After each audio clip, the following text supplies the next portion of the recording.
Hello students, welcome to the PNT coaching classes learn easily and smartly. तो आज हम पढ़ने वाले एक टॉपिक जिसका नाम है force on a current carrying conductor in a magnetic field. तो इस टॉपिक का मतलब है कि हमारे पास एक मैग्नेटिक फील्ड है। अगर इस मैग्नेटिक फील्ड में हम एक कंडक्टर को रखते हैं और इस कंडक्टर में से अगर इलेक्ट्रिक करंट जो है वो कैरी कर रहा है, यानी कि इलेक्ट्रिक करंट का फ्लो हो रहा है, तो उस केस में इस मैग्नेटिक फील्ड की वजह से इस कंडक्टर पे एक फोर्स अप्लाई होता है। और ये कैसे होता है यही हम इस वीडियो में पढ़ने वाले हैं। तो चलिए समझते हैं इसको इन डिटेल में। तो जैसे कि स्टूडेंट्स अभी तक इस चैप्टर में पिछले वीडियोस में हम यही पढ़ के और सीख करके आए हैं कि अगर एक कंडक्टर में से इलेक्ट्रिक करंट का फ्लो होता है तो उस कंडक्टर के चारों तरफ एक मैग्नेटिक फील्ड जो है वो प्रोड्यूस हो जाता है। और इसलिए हम ये भी बोलते हैं कि जब एक कंडक्टर में से इलेक्ट्रिक करंट का फ्लो होता है तो वो एक मैग्नेट के जैसा बिहेव करने लग जाता है, राइट। तो ये जो मैग्नेटिक फील्ड प्रोड्यूस हुआ है, तो इस मैग्नेटिक फील्ड में अगर हम किसी एक मैग्नेट को प्लेस कर दें, रख दें, तो उस केस में इस मैग्नेटिक फील्ड की वजह से इस मैग्नेट के ऊपर एक फोर्स लगता है, एक फोर्स काम करने लगता है। और ये फोर्स इसलिए फील होता है बिकॉज हमने ये मैग्नेट जो है वो कंडक्टर के आसपास रखे हैं, विसिनिटी यानी कि आसपास। तो देखिए स्टूडेंट्स, यहाँ पे कॉन्सेप्ट ये है कि हमारे पास एक कंडक्टर था जिसमें से इलेक्ट्रिक करंट का फ्लो हो रहा था, एंड इलेक्ट्रिक करंट के फ्लो होने की वजह से उसके आसपास एक फील्ड क्रिएट होगा, इसको हम बोलते हैं मैग्नेटिक फील्ड। एंड इस मैग्नेटिक फील्ड में अगर हम कोई मैग्नेट रखते हैं तो उस मैग्नेट के ऊपर एक फोर्स जो है वो काम करने लगता है। तो इस पूरे कॉन्सेप्ट को ऑब्जर्व करने वाले जो सबसे पहले साइंटिस्ट थे वो थे फ्रेंच साइंटिस्ट एम्पियर, जिन्होंने ये सजेस्ट किया था, ये बताया था कि एक कंडक्टर के वजह से एक मैग्नेट पे तो फोर्स फील होता ही है, लेकिन साथ ही साथ वो मैग्नेट जो है वो भी एक फोर्स फील कराता है या फोर्स लगाता है उस कंडक्टर पे जिसमें से इलेक्ट्रिक करंट का फ्लो हो रहा है। और ये फोर्स कितना होगा तो उतना ही होगा जितना कि कंडक्टर लगा था, बस उसकी डायरेक्शन जो है वो अपोजिट होगी। तो कुल मिलाकर के कॉन्सेप्ट ये स्टूडेंट्स की हमारे पास एक कंडक्टर है, सी फॉर कंडक्टर, और ये एम फॉर है मैग्नेट। ओके, तो जितना फोर्स ये कंडक्टर मैग्नेट पे लगा रहा था उतना ही फोर्स ये मैग्नेट इस कंडक्टर पे लगाएगा, लेकिन ये फोर्स सेम क्वांटिटी का तो होगा लेकिन डायरेक्शन अपोजिट होगी। आपको यहाँ पे दिख भी रहा है कि डायरेक्शन जो है इस साइड पे और ये इस साइड पे, ना कि अपोजिट डायरेक्शन में ये फोर्स लगने वाला है। तो इसी वजह से साइंटिस्ट एम्पियर ने क्या किया, एक एक्सपेरिमेंट किया। ये एक्सपेरिमेंट क्या था चलिए उसको देखते हैं। तो साइंटिस्ट ने क्या किया, एक एल्यूमिनियम रॉड लिया, आप डायग्राम में देख सकते हैं, ये जो है ये AB, ये एक रॉड है, और ये जो रॉड है ये बेसिकली एक एल्यूमिनियम की छोटी सी रॉड है। ओके, अब इस रॉड को उन्होंने दो वायर्स के हेल्प से हॉरिजॉन्टली यानी इस तरीके से लटका दिया, ओके, एक स्टैंड के हेल्प से। इसके बाद उन्होंने क्या किए, एक हॉर्स शू मैग्नेट, जो ये मैग्नेट इस टाइप का आपको दिख रहा है ना, ये रेड कलर का, इसी मैग्नेट को बोला गया हॉर्स शू मैग्नेट। ओके, ये इसी टाइप का, इसी शेप का होता है। तो उन्होंने ये जो हॉर्स शू इस तरीके से रखा कि ये जो रॉड है वो इनके दोनों पोल्स के ठीक बीच में आए। यानी कि देखिए ये हमारे पास हॉर्स शू मैग्नेट है, राइट है, तो ये जो रॉड है ये इसके बीच में इस तरीके से आनी चाहिए। ओके, एग्जैक्टली ये कैसे होगा इसको हम प्रैक्टिकली आपको करके दिखाएंगे, किस टाइप से ये किस तरीके से रखा हुआ है। तो अभी पहले कॉन्सेप्ट समझते हैं, फिर आपको हम ये करके दिखाएंगे। तो वही चीज यहाँ बोला गया है कि हॉर्स शू को इस तरीके से रखते हैं कि जो रॉड है वो इन दोनों पोल्स के बीच में आनी चाहिए, और जो मैग्नेटिक फील्ड है वो अपवर्ड साइड पे लगनी चाहिए। अभी अपवर्ड साइड कैसे डिसाइड करते हैं, हमने ये पिछले वीडियो में पढ़े हैं कि मैग्नेटिक फील्ड की जो डायरेक्शन होती है वो नॉर्थ पोल से साउथ पोल की तरफ होता है। यानी कि ये अगर हमारे पास हॉर्स शू मैग्नेट है तो ये जो पोल होगा ये नॉर्थ पोल होगा और ये जो है साउथ पोल होगा। तो देखिए जो मैग्नेटिक फील्ड की डायरेक्शन होती है वो नॉर्थ पोल से साउथ पोल की तरफ होती है, यानी कि ऊपर डायरेक्शन में ये मैग्नेटिक फील्ड होगा। इसलिए आप यहाँ पे देख सकते हैं कि यहाँ पे ये नॉर्थ पोल है और ये साउथ पोल है, ताकि जो मैग्नेटिक फील्ड की डायरेक्शन है वो ऊपर साइड पे ही लगनी चाहिए। तो वही चीज यहाँ लिखी हुई है कि जो नॉर्थ पोल है उसके लिए हम क्या करेंगे, इसको वर्टिकली बिलो यानी कि इस रॉड के ठीक नीचे पे होना चाहिए नॉर्थ पोल, और वहीं पे जो साउथ पोल है वो वर्टिकली एबो यानी ठीक ऊपर होना चाहिए इस एल्यूमिनियम रॉड के। तो आप ये देख सकते हैं ये ठीक ऊपर है और ये ठीक नीचे, डायग्राम में भी आप ये देख सकते हैं, ये साउथ पोल ऊपर है और ये नॉर्थ पोल नीचे है। ओके, इतना क्लियर है। अब यहाँ पे बोला गया कि इस एल्यूमिनियम रॉड को हम कनेक्ट करते हैं सीरीज कॉम्बिनेशन में बैटरी के साथ, की के साथ और रियोस्टेट के साथ। तो देखिए यहाँ पे ये बैटरी है, ये की है, और यहाँ पे रियोस्टेट नहीं बना हुआ है तो आप इस टाइप से इसको बना लेंगे। ओके, ये रियोस्टेट होता है। रियोस्टेट का काम क्या होता है आपको पता है कि रियोस्टेट जो है वो उसके जरिए हम जो रेजिस्टेंस है इसको कम ज़्यादा कर सकते हैं। की स्विच ऑफ स्विच ऑन करने के लिए होता है और बैटरी से बेसिकली इलेक्ट्रिक पावर का सप्लाई होता है, राइट। तो इस तरीके से हमने इन तीनों की हेल्प से एल्यूमिनियम रॉड को सीरीज कॉम्बिनेशन में कनेक्ट कर लिए, ठीक है। अब यहाँ पे क्या करेंगे, हम इलेक्ट्रिक करंट को पास करेंगे। तो यहाँ पे इस एल्यूमिनियम की रॉड में जो इलेक्ट्रिक करंट के फ्लो होने की जो सबसे पहले डायरेक्शन होगी वो होगी B2A। तो यहाँ पे इस डायग्राम में देखिए कि ये एल्यूमिनियम की रॉड में जो इलेक्ट्रिक करंट का फ्लो हो रहा है वो B2A यानी कि इस तरीके से पहले होगा, और इसलिए आपको ये एरो दिख भी रहा है कि सबसे पहला केस जो है B से A की तरफ जो इलेक्ट्रिक करंट का फ्लो हो रहा है। तो जब यहाँ पे B से A की तरफ इलेक्ट्रिक करंट का फ्लो किया गया तो उस केस में ऑब्जर्वेशन ये देखा गया कि जो ये रॉड थी, ओके मैं आपको समझाता हूँ। जैसे ये हॉर्स शू है, पहले यहाँ पे थी एल्यूमिनियम की रॉड, तो ये डिस्प्लेस हो जाती है, खसक जाती है लेफ्ट के साइड पे, यानी कि इधर हो जाएगी, यानी कि यहाँ पे आ जाएगी ये रॉड।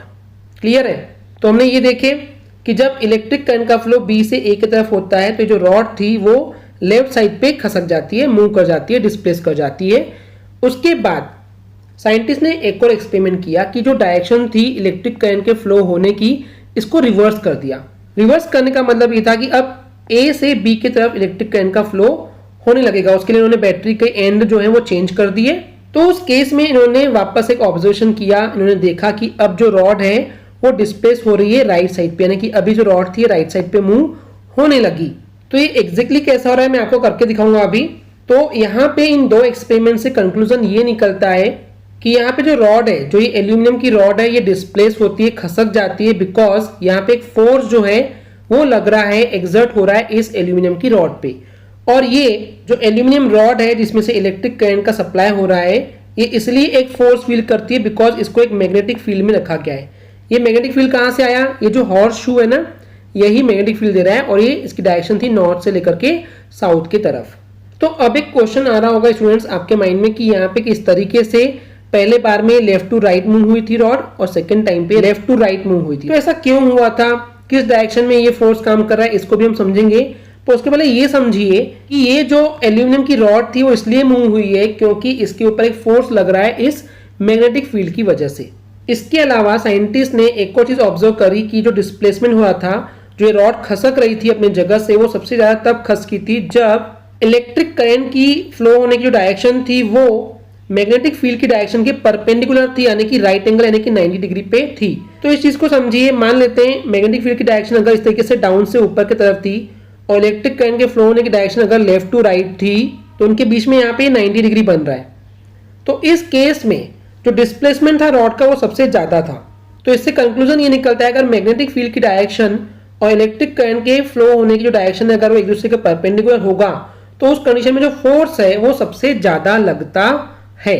तो अब बात करते हैं कि ये जो फोर्स लग रहा है इसकी डायरेक्शन किधर होगी।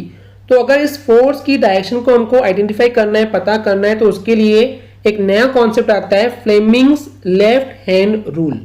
तो साइंटिस्ट फ्लेमिंग ने एक रूल दिया था जिसको बोलते हैं लेफ्ट हैंड रूल, क्योंकि इसमें हमने लेफ्ट हैंड का यूज किए थे।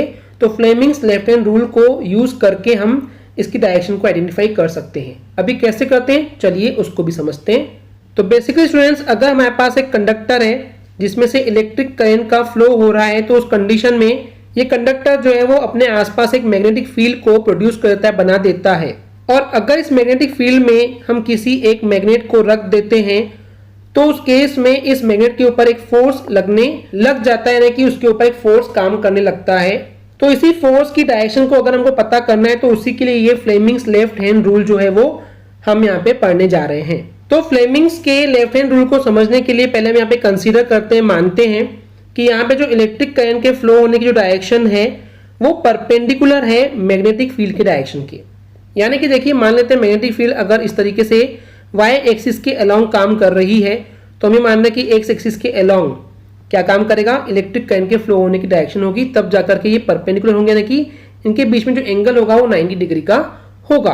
तो उस केस में हम बोल सकते हैं कि इलेक्ट्रिक करंट के फ्लो होने की डायरेक्शन और जो मैग्नेटिक फील्ड है ये आपस में परपेंडिकुलर है एक दूसरे के, यानी कि एक दूसरे के साथ 90 डिग्री पे काम करते हैं। तो उस केस में उस कंडक्टर के ऊपर जो फोर्स काम करने वाला है ये फोर्स भी परपेंडिकुलर होगा उन दोनों के मतलब किन दोनों के, इलेक्ट्रिक करंट के और मैग्नेटिक फील्ड के, दोनों के परपेंडिकुलर होगा, यानी कि दोनों के ही 90 डिग्री पे वो बनने वाला है। तो यानी कि उसको अगर हम रिप्रेजेंट करना चाहें तो उसको z एक्सिस से रिप्रेजेंट इस तरीके से कर सकते हैं। तो उस केस में ये जो 3 डायरेक्शंस हमको देखने को मिल रही है, इन्हीं 3 डायरेक्शंस के लिए इलुस्ट्रेट किया गया है, दिखाया गया है एक सिंपल सा रूल, जिसके कारण हम उस फोर्स की डायरेक्शन को आइडेंटिफाई कर सकते हैं और उसी को बोला गया है फ्लेमिंग्स लेफ्ट हैंड रूल। तो अभी एग्जैक्टली होता क्या, चलिए इसको भी समझते हैं। तो इस तरीके से हम यहाँ पे हैंड का यूज करेंगे जो कि लेफ्ट हैंड है, ओके, बिकॉज ये फ्लेमिंग्स लेफ्ट हैंड रूल है। तो यहाँ पे 3 डायरेक्शन कैसे, ये एक मिडिल फिंगर है, ये एक फोर फिंगर है और ये थंब है। इसको इस तरीके से फैलाया गया है कि ये तीनों ही आपस में 90 डिग्री बनने चाहिए, ओके, जैसे कि आप यहाँ पे देख सकते हैं। तो तीनों में ही यहाँ पे 90 डिग्री एंगल बन रहा है। अगर आप हाथ को इस तरीके से फैलाएंगे जैसे कि मैं दिखा रहा हूँ रियल हैंड में, तो इस तरीके से यहाँ पे भी और यहाँ पे भी तीनों ही जगह पे 90 डिग्री का एंगल बन रहा है। तो वही चीज हमने पढ़े थे यहाँ पे, एक बार फिर से मैं रिकेप करा दूं डायग्राम के अकॉर्डिंग कि यहाँ पे एक डायरेक्शन करंट के लिए है, एक डायरेक्शन मैग्नेटिक फील्ड के लिए जो कि एक दूसरे के साथ परपेंडिकुलर है, एंड इसके अलावा जो तीसरी डायरेक्शन है वो फोर्स के लिए और वो परपेंडिकुलर है इन दोनों की, यानी कि तीनों ही एक दूसरे के 90 डिग्री पे परपेंडिकुलर डायरेक्शन पे काम कर रही है। तो इसी को बोला गया है फ्लेमिंग्स लेफ्ट हैंड रूल। अब ये काम कैसे करता है उसको भी समझते हैं। तो अगर इस फ्लेमिंग के लेफ्ट हैंड रूल के अकॉर्डिंग अगर हम बात करते हैं तो यहाँ पे हम स्ट्रेच करते हैं, फैलाते हैं हमारे हाथ को इस तरीके से कि एक थंब यानी कि ये अंगूठा, एक फोर फिंगर जिसको हम फर्स्ट फिंगर भी बोलते हैं यानी कि ये वाली फिंगर, और जो मिडिल फिंगर है जो कि ये वाली है, इस तरीके से आप इसको स्ट्रेच करेंगे, फैलाएंगे कि तीनों ही लेफ्ट हैंड के होने चाहिए पहली बात, और ये एक दूसरे के साथ यानी कि म्यूचुअली परपेंडिकुलर होने चाहिए, यानी कि 90 डिग्री पे स्ट्रेच होनी चाहिए। तो यहाँ पे ये जो फोर फिंगर है, जो पहली फिंगर है, ये इंडिकेट करती है, बताती है मैग्नेटिक फील्ड की डायरेक्शन को। ये आप देख सकते हैं यहाँ पे फील्ड लिखा हुआ है, यानी कि कौन सा फील्ड है, मैग्नेटिक फील्ड। तो इस फिंगर से हम मैग्नेटिक फील्ड की डायरेक्शन की तरफ पॉइंट करेंगे। उसके बाद जो मिडिल फिंगर है जो कि ये वाली है, ये उस डायरेक्शन में पॉइंट करेंगे जहां पे इलेक्ट्रिक करंट का फ्लो हो रहा है, जिस डायरेक्शन में।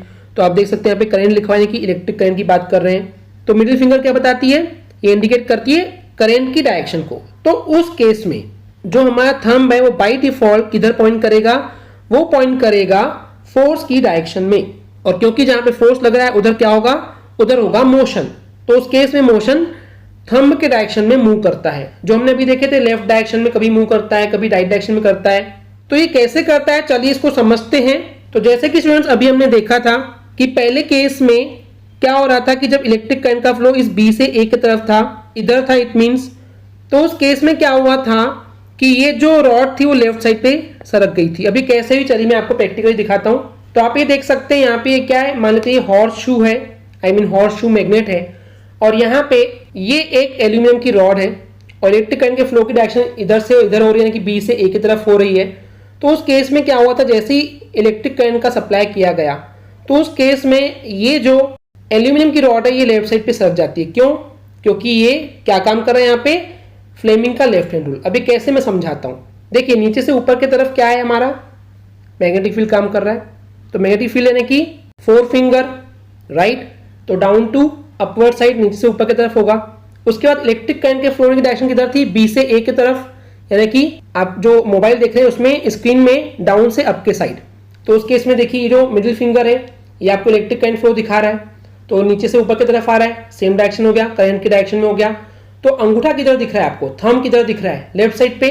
यही रीजन है कि ये लेफ्ट साइड पे मूव हो जाती है एल्यूमिनियम की रॉड। क्लियर है। इसी का अगर अपोजिट केस लेते हैं, जैसे कि आप यहाँ देख सकते हैं कि अब अगर यहाँ पे इलेक्ट्रिक करंट के फ्लो की डायरेक्शन ए से बी की तरफ हो जाए, ओके, अभी कैसे होगा चलिए वापस दिखाते हैं। अब देखिए यहाँ पे मैग्नेटिक फील्ड तो वही रहेगा, फोर फिंगर ऊपर ही रहेगी। अब देखिए आपका थंब किधर है, थंब है राइट साइड पे। तो यही रीजन था जो ये एल्यूमिनियम की रॉड थी ये राइट साइड पे मूव करने लग जाती है। तो इस तरीके से फ्लेमिंग का लेफ्ट हैंड रूल काम करता है। तो बस यही तरीका था कि फ्लेमिंग के लेफ्ट हैंड रूल से हम फोर्स की डायरेक्शन को आइडेंटिफाई कर सकते हैं।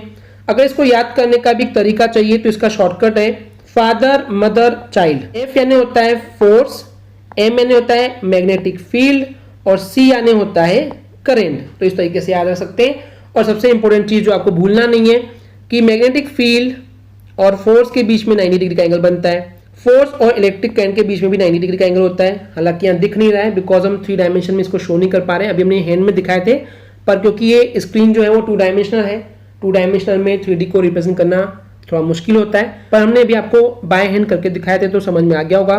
और फील्ड और इलेक्ट्रिक करंट के बीच में भी 90 डिग्री का ही एंगल बनता है। ओके स्टूडेंट्स, क्लियर है? आई होप स्टूडेंट्स आपको ये क्लियर हो गया होगा। अगर आपको हमारी वीडियो से कुछ भी सीखने मिला या नॉलेज मिला तो प्लीज हमारे चैनल को सब्सक्राइब कीजिए एंड वीडियो को लाइक जरूर करिए। आज के लिए इतना ही, थैंक यू।